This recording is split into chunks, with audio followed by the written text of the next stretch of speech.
12월 18일 시작된 이민 목회 시리즈 7번째입니다. 목사는 슈퍼맨.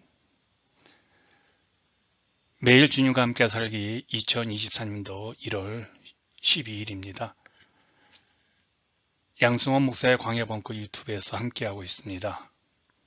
이곳에 들어가시면 제 글과 제 설교와 주님은 나의 최고봉 1년이 영상물이 올려져 있습니다. 함께 같이 만들어 갔으면 합니다. 몇 년 전에 이상한 감정 경험을 했습니다. 갑자기 돌아가신 어머님에 대한 그리움이 확 밀려왔습니다.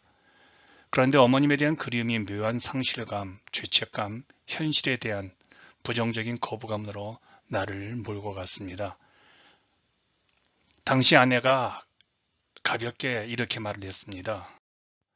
당신 우울증에 들어간 거야. 당신처럼 정신력이 강한 사람이 우울증에 빠지면 큰일 나. 2018년에 캘리포니아의 치노의 한 젊은 목회자가 자살을 했습니다. 치노에 위치한 일랜드 힐스 교회 담임인 앤드류 스테클라인 목사는 8월 24일 교회에서 자살을 기도해 병원으로 후송했지만 다음날 사망했습니다. 불과 30살의 나이에 사모와 세 아들을 남겨두고 떠난 것이죠. 스테클라인 목사는 그 지역에서 활발하게 목회를 하고 있었는데 최선의 열정과 희생이 갈수록 부담이 되어서 우울증으로 4개월 안식월을 가진 뒤 8월에 다시 돌아와서 8월 12일 주일 예배부터 사역을 다시 시작을 했었습니다. 스테클라인 목사가 목회하는 일랜드 힐스 교회는 치노 지역에 건강하게 성장하는 교회로 알려졌지요. 이 교회는 담임 목사인 아버지가 2015년에 갑자기 사망한 후에 20대의 젊은 나이로 아들인 스테클란 목사가 담임 목사를 승계했는데 불과 3년 만에 비극으로 끝난 겁니다. 이 일로 많은 크리스찬 저널과 많은 목회자들이 목회 환경을 둘러싼 목회자의 상황을 한번 돌아보자는 각성이 일어났습니다. 가장 먼저 지적하고 있는 것은 목회 환경을 둘러싼 교우들의 지원과 동역의 현실의 낙후성입니다. 교인들에게는 목회자에 대한 잘못된 신화가 하나가 있습니다.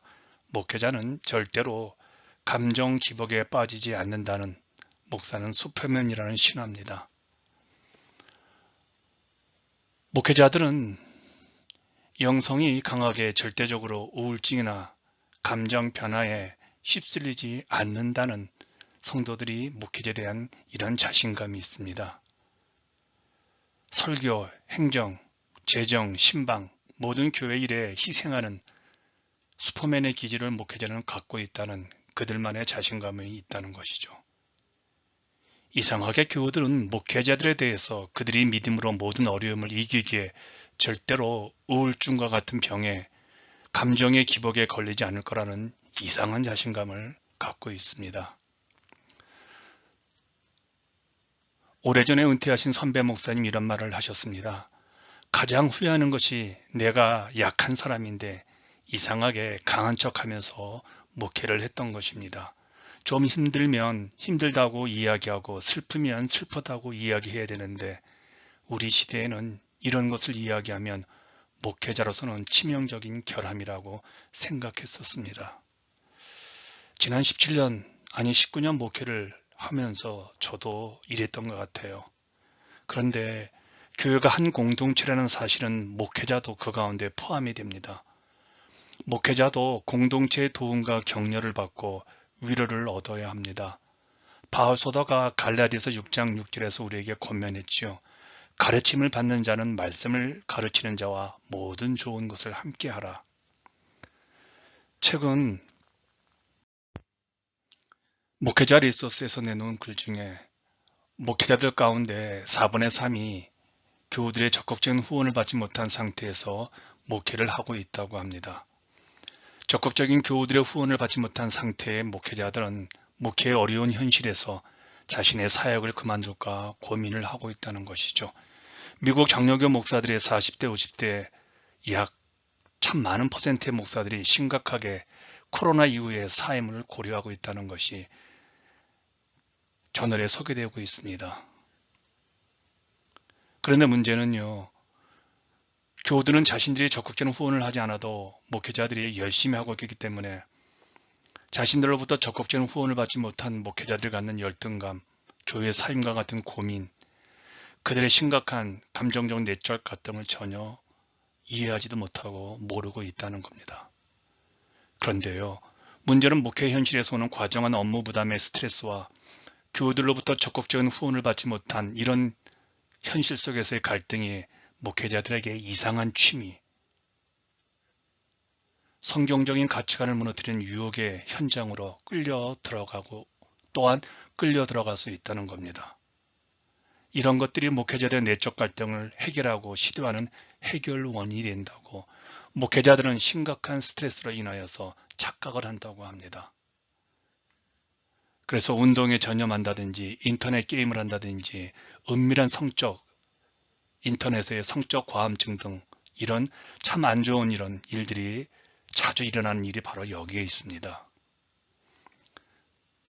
지난 19년 이민 목회를 겪어가면서 많은 목회들마다 교회들마다 이런 걱정을 하는 것을 들었습니다. 저의 걱정이기도 합니다. 책임감과 헌신도가 낮은 교인들이 많아져서 교회가 잘 움직이지 않는다는 것이죠. 교회 시설은 낙후되어서 재정적 후원이 절대적인데 성도들은 교회에서 자기들이 원하는 것만 얻으려 하지 교회의 필요에 대해서 희생을 하지 않고 있습니다.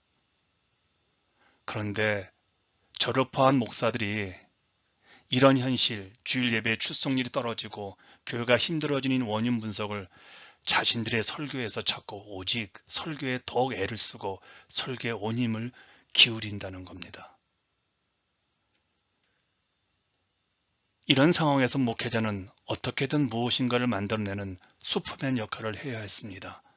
저도 지난 19년 정말 새벽부터 저녁 늦은 시간까지 슈퍼맨 역할을 하면서 교회를 움직이고 성도들을 끌어들이려고 노력을 했죠.